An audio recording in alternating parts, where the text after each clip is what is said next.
Aksi joget berani Natalie Holscher depan Azam dan Faris dikecam. Kedekatan Natalie Holscher dan Faris belakangan ini memang makin intens hari demi hari. Faris dan Natalie Holscher diketahui makin kompak satu sama lain. Terlebih saat mengasuh Azam. Walau bukan anak kandungnya, Faris tak segan menganggap Azam anak sendiri. Ia bahkan kerap kepergok menggendong Azam di berbagai kesempatan. Bak sepasang orang tua, Faris dan Natalie Holscher kompak menjaga Azam meski statusnya belum menikah.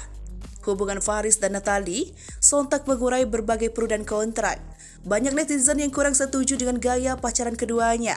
Baru-baru ini, Natalie Holscher mengunggah momen kebersamaan dengan Faris dan putranya, Azam pada saat bermain TikTok.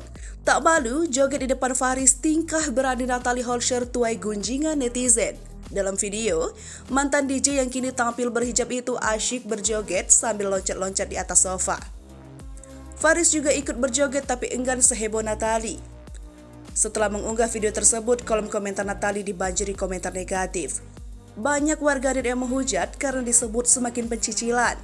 Apalagi, kini Natalie sudah menggunakan hijab.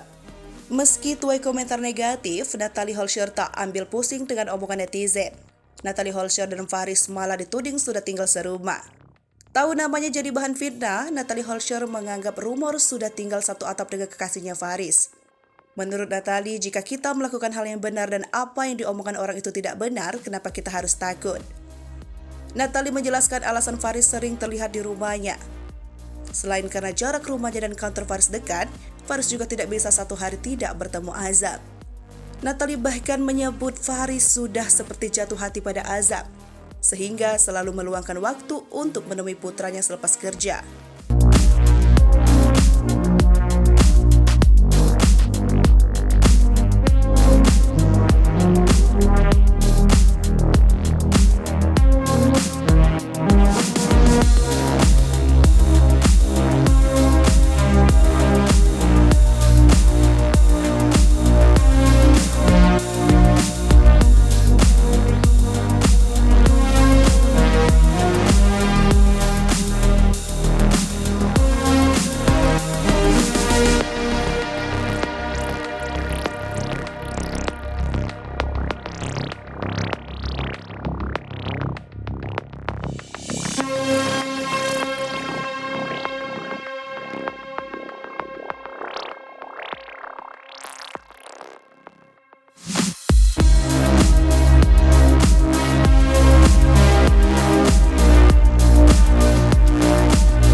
Jangan lupa komen, like, dan subscribe, serta tonton terus berita-berita terupdate lainnya ya.